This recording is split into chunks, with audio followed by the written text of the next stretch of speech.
hindi natin pwedeng sabihin na yung variants ang naging cause solely, na siya lang talaga, kaya tayo tumaas ay dumating ang variants, hindi po. Kaya po tumataas ang kaso dahil nakakaligtaan po nating ayusin at mag-comply dito sa minimum health standards. Alam po natin na ang stricter lockdowns or region-wide lockdowns are really not the only measures for us to prevent the further transmission of this disease. That was the Health Department pointing to non-compliance with health protocols as the main driver of rising COVID-19 cases in the Philippines. Infections have reached the 3,000 level for 4 straight days. The UP Octa Research Group forecasts that by the end of the month, daily new cases may reach as much as 3,000 in the metro and 6,000 in the entire country. Good evening, I'm Gretchen Ho. And I am Robbie Alampay. You're watching The Big Story.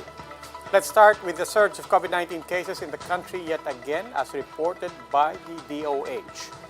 But the agency maintains localized lockdowns and present health protocols would suffice for now. Greg Gregorio with The Big Story.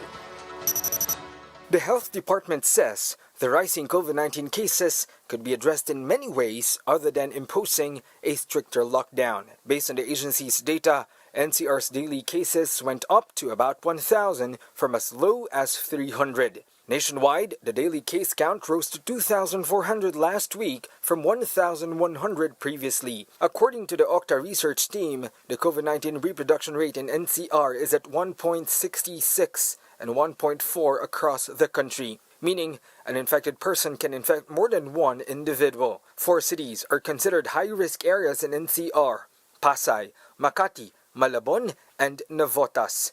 If uncurbed, Octa says that by month end, average daily new cases may reach 3,000 in NCR and as much as 6,000 in the whole country. Octa attributes this to the new variants. Last year, the reproduction number increased to around 1.8 yung highest.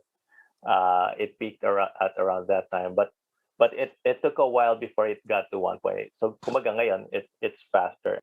For Dr. Anthony Liachon, the scenario may be interpreted as the start of the second wave of cases. We have been stable since November. Even with the threat of the holiday season, the Nazareno, and even with the Chinese New Year and the Valentine's Day, nakita natin na hindi naman nag-increase talaga yung cases. Nag-increase talaga March 1. Liachon and David suggest that the government should revisit our current restrictions. We should not be slow to pull the trigger na kung kailan natin ibalik yung ibang restrictions natin. But for the DOH, the increase is not solely induced by the new variants. Alam po natin na ang stricter lockdowns or region-wide lockdowns are really not the only measures for us to prevent the further transmission of this disease. Medical facilities in Metro Manila are gearing up just in case the uptrend continues. The Philippine General Hospital has reopened COVID wards. We are recalling some of our healthcare workers who were previously assigned COVID and then were pulled out already. The PGH has seen an increase in admissions from around 72 weeks ago to 102 patients as of Monday morning. For News 5, Greg Gregorio, we are One News. Let's talk more about the uptick in COVID-19 cases. Joining us tonight is testing czar Vince Dizon. Mr. Dizon, welcome to The Big Story. Thank you very much, Robbie. Thank you, Gretchen. Sir, is there what is the level here where the concern and also the protocols will also kick in to become stricter? I mean, you heard Octa Research here saying that they're predicting that by the end of the month, if the trend continues, we could be looking at 6,000 cases per day. Let's put things in perspective, Robbie. In August of last year, the entire country peaked at roughly more than 8,500 cases per day. That was our peak. And through combination of stricter restrictions and pushing the minimum health standards, pushing our testing, our tracing, our isolation, we were able to very quickly bring that down and kept it stable until these recent surges in the past week or so. Right now, we are roughly at about 3,500 per day, still way below the 8,500 we experienced in August. However, it is very important to note that we must intervene more and we must enforce our rules harder. And the most important and the most powerful and effective tool that we have is really the enforcement of the minimum health standards. The wearing of masks, the washing of hands, the distancing as much as possible. So we have already met with our local government units and all our DOH regional units, especially in the areas of NCR, Region 7, Region 4A, Region 11, and the Cordillera Autonomous Region, to more strictly enforce the minimum health standards as well as our detection and isolation protocols. So we are doing that right now, and we are really intensifying all of that. Now, I heard about the questions on restrictions. No, right now we are at a point where we really need to balance between doing the restrictions that we did last year versus how these will affect the economy, because we are also facing an economic crisis right now of less jobs, less livelihoods, at the same time rising prices. So that needs to be balanced, but the DOH has already said we will do more localized lockdowns when necessary, and we will intensify our prevention, detection, and isolation interventions at the local levels. Sir, the emphasis, and DOH was saying this also, the emphasis on minimum health standards and reminding people, don't let your guard down, reminds us of the early months of this pandemic, where basically government was saying, disiplina ang kailangan. But there was a pushback there where people were saying, look, we're disciplined, but there has to be protocols, and we need government to signal that we are taking this very seriously. What basis do you actually have to say and to essentially blame the behavior of people and not these new variants? Because all things being equal, the baseline number that you mentioned from August, from our peak, we brought that down to around 1,000 before the end of the year. So all things being equal, you would see that people are behaving. They had the behavior as early as November and December, and now it's going up. Could it be another factor such as the new variant? First of all, Robbie, no one is blaming anyone for this. What we are stating are facts coming from experts that 85% of transmission can be prevented by the minimum health standards. That is simply a fact. We are also saying that we are taking this very seriously. In fact, the IATF, Secretary Galvez, Secretary Duque, has already said that the initial recommendations to further loosen restrictions is already under current review. And in all likelihood, these will not be implemented because of the surge in cases from roughly about 1,500 cases when those recommendations were made to open cinemas, etc., to now where we're hitting 3,500. So clearly, that sends a very clear signal that we are serious. We're not going to loosen up. And if necessary, if and when necessary, we are going to lock down in the same way that LGUs like Pasay and other LGUs in NCR have already conducted localized lockdowns. Okay. Testing Chief Vince Dizon, maraming salamat po. More frontliners have been inoculated against COVID-19 as government starts rolling out AstraZeneca vaccines over the weekend. Tonight's big number, 29,266. That's the total number of vaccinated frontliners. More than 300,000 Sinovac doses and more than 54,000 AstraZeneca shots have been deployed across 200 sites. Some health workers above 60 years old have received the AstraZeneca shots, including those from the Hospital ng Parañaque, Cardinal Santos Medical Center, and Qualimed Hospital in Laguna.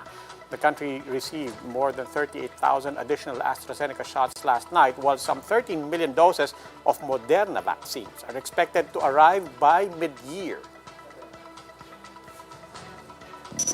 9 lives were lost as the police conducted a series of violent raids against activists in Calabarzon over the weekend. A disappointed Justice Secretary Maynardo Guevara wants a task force to investigate the killings. Despite calls to scrap the order, the price cap on pork stays until April 8th. Pork retailers warn of more pork holidays ahead. And ex-royals Meghan Markle and Prince Harry served up some tea against the royal family. The actress accused the British monarchs of racism over her son's dark skin. These big stories right after the break.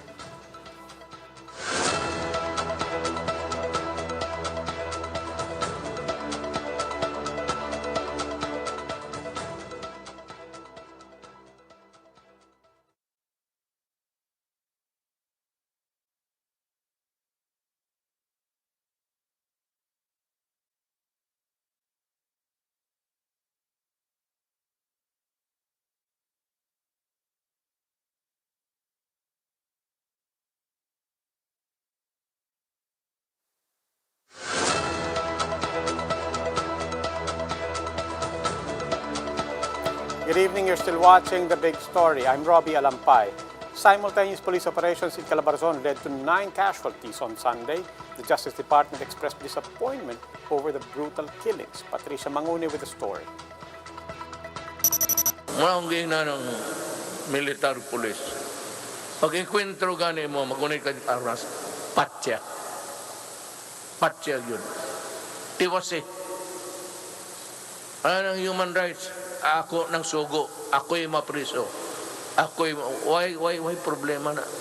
Affirmed support for police and military actions against communist rebel groups. This was part of President Duterte's message on Friday. For the palace, this is the right order to make. Under IHL po, tama yung order ng presidente. Kill, kill, kill. Kasi nga po, kapag merong labanan, kapag ang kalaban mo may baril na pwede kang patayin, alangan namang ikaw ang mag-antay na ikaw ang mabaril at mapatay.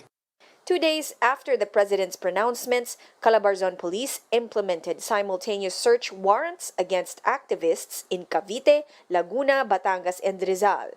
They reportedly possessed illegal firearms. 9 were killed while 15 were arrested.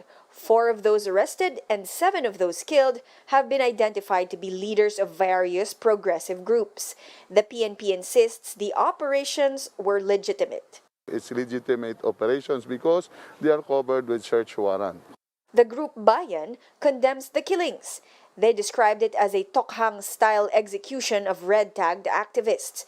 They say this was the same tactic used by police to arrest activists in Bacolod City back in 2019. There's already a pattern of abuse too glaring to ignore.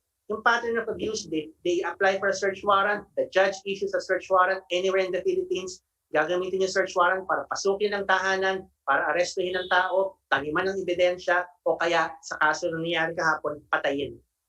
Sobra na po. No? Hindi na po yan enforcement ng batas, hindi na po yan rule of law. No, Wild Wild West na yan, wala na pong rule of law na umiiral. Justice Secretary Maynardo Guevara also isn't happy with the incident.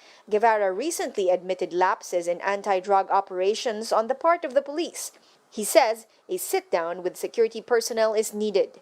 The incident is again filed under the ongoing Task Force Probe into Political Killings, or AO35 Task Force. The Commission on Human Rights says killings of red-tagged activists are escalating. The regional office in Calabarzon has now started an independent probe over the incident. For News 5, Patricia Mangune. We are One News.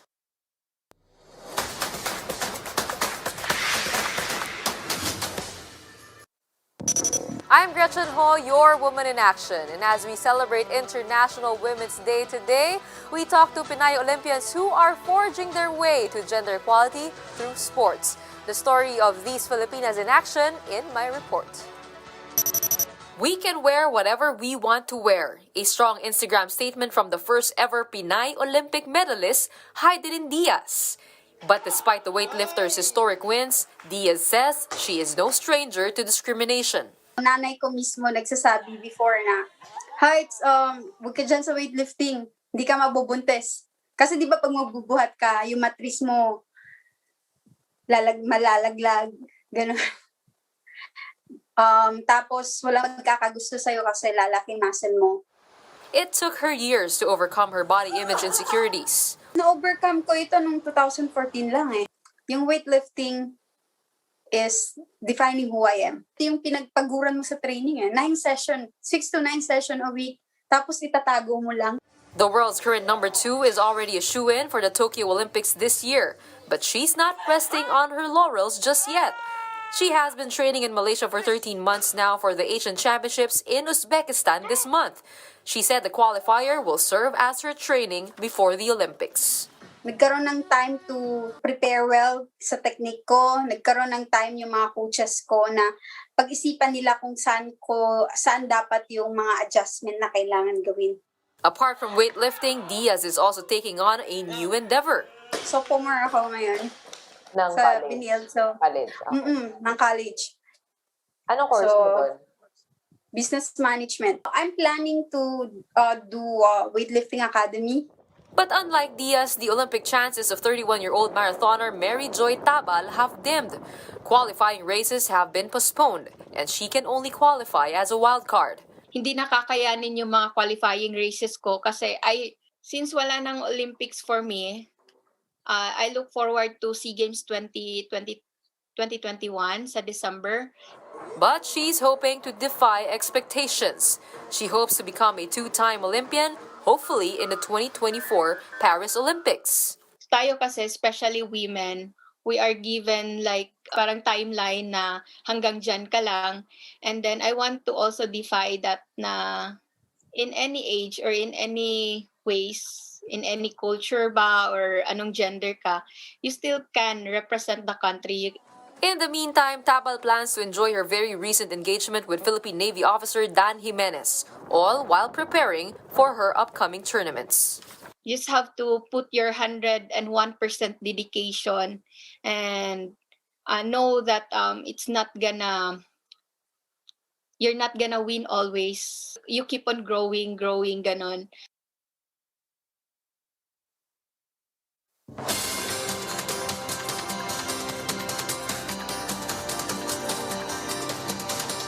Time for an express look at some of the day's big stories.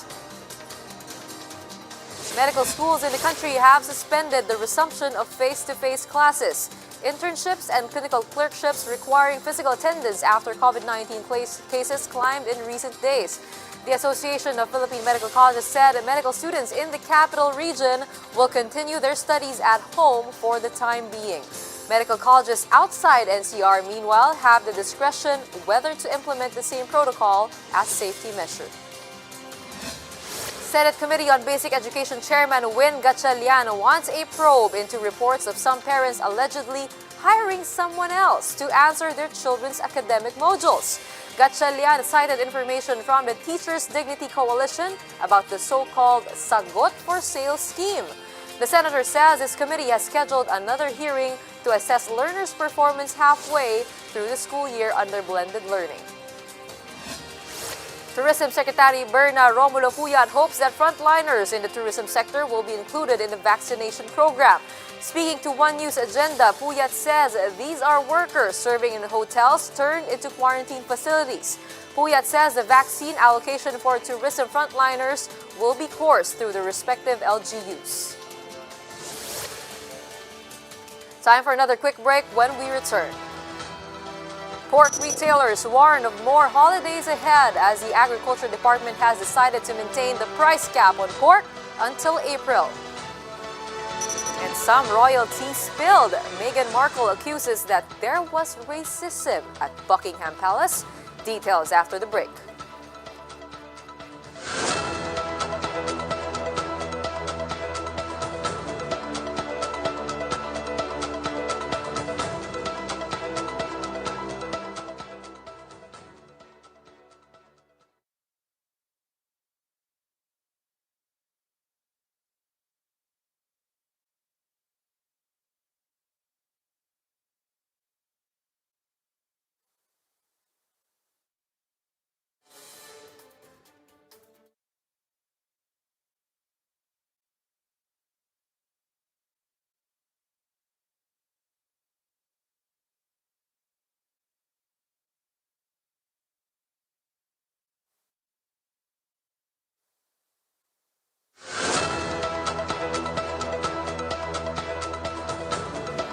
Good evening. You're still watching The Big Story. I'm Robbie Alampay. The Agriculture Department retains the price cap on pork and poultry products. This despite calls from sellers to instead impose suggested retail prices. Agriculture Secretary William Dar says lifting the price ceiling could only encourage industry players to further jack up prices. But the Pork Producers Federation of the Philippines says this will only result in violations. Vendors and traders are also warning of more pork holidays. They say they are inclined to temporarily stop their operations because production costs and capital are now priced above the government-imposed cap. Lifting it will undeniably result in dramatic rise in prices of pork and chicken, given that the African swine fever crisis is still raging and thus continues to impact on local production of hogs nationwide. If the price ceiling is raised to a new level, industry players will hike their prices once again, emboldened by the knowledge that they are capable of pressuring the government to change its mind.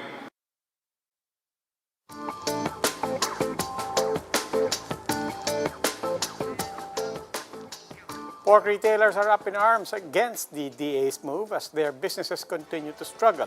Just how much can vendors actually earn with the price cap in place?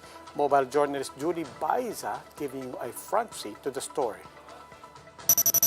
Live hogs at this farm in Bulacan is at 190 pesos per kilo. This is the average price for the province. But this gets jacked up once hogs reach slaughterhouses in Manila. Ngayon, 275. 270 ba? 300 lang po ang benta sa ano? Sa palengke dapat? Hindi, malaking mataas ng bentahan ngayon dyan. But how do traders come up with the 85 peso markup? Sa inyo na yung magkano papatong. From 275 pesos per kilo in a slaughterhouse, dealers will sell the pork to market retailers at 290 pesos. If retailers follow the price ceiling set at 270 to 300 pesos per kilo, they will be left with a small room per profit at only 10 pesos per kilo. Isasama siyempre nila yung mga taga sa driver, sa ahente, toll gate. Kaya tumataas. Retailers say without a price cap, they could sell the pork products for up to 320 pesos per kilo for a reasonable profit. Sa amin naman, papatong na kami ng 20, 25. Every magpapasweldo kami sa tao, magkano, 800 na isa. Makakainin pa namin. Papahit pa kami ng kuryente, pwesto. Still, the Agriculture Department insists pork traders and retailers should follow the price ceiling to avoid pork prices from soaring. The agency noted that the price cap is also an effective deterrent against unscrupulous traders. In world news, Meghan Markle, the wife of Prince Harry, has accused the British royal family of racism. They have officially stepped down from royal duties. That was in March 31 last year. Meghan told Oprah Winfrey that the royal family raised concerns about the dark skin of her son Archie. She called some royal family members as brutal and liars.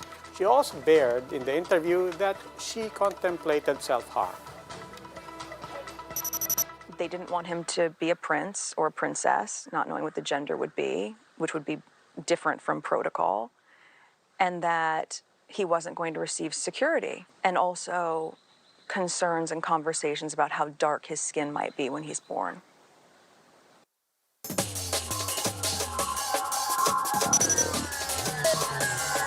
In the world of sports, it was a stacked Sunday night over in Atlanta with the NBA AllStar Games compressed to one night. Team LeBron cruised over Team Durant 170 to 150, pulling away at the last quarter. Milwaukee Bucks' Giannis Antetokounmpo had a grade A performance. He was 16 for 16 in shooting, scoring 35 points for Team LeBron. No wonder he's copped All-Star MVP. Others who did the work for Team LeBron were Stephen Curry and Damian Lillard, who sealed the win with a sweet, sweet three halfway from court. Portland Trail Blazers guard Anthony Simons was hailed slam dunk king, besting Cassius Stanley and Obi Toppins.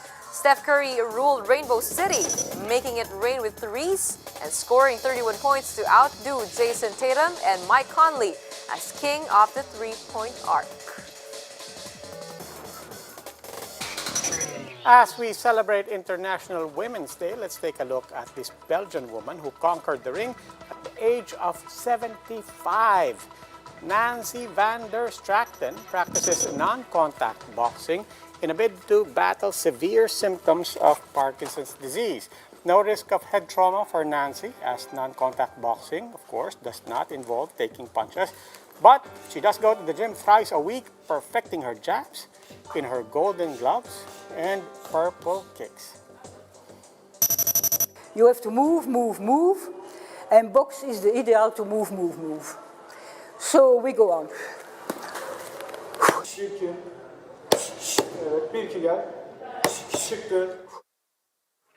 Now that's what you call empowered woman. Happy International Women's Day. And you too, to your wife. And to everybody, all the champions. Yes. Napapansin niyo po, naka-mask kami ngayon. We are practicing protocol and also paninindigan po natin to. Everybody, please stay safe. Kahit ano pa po yung rason for the surge, we are reminding everybody, please, minimum health protocols. Good reminder for all of us as we head into the rest of the month. Happy International Women's Day to everybody. That wraps up today's big story. Catch us again tomorrow at 8 p.m. on Signal Channels 8 and 250. Please like our Facebook page, One News. For more in-depth analysis, visit our webpage, onenews.ph. Mask on. Wash hands. And stay safe, Philippines. Ako po si Robbie Alampay. I'm Gretchen Ho, and we are One News. Good evening.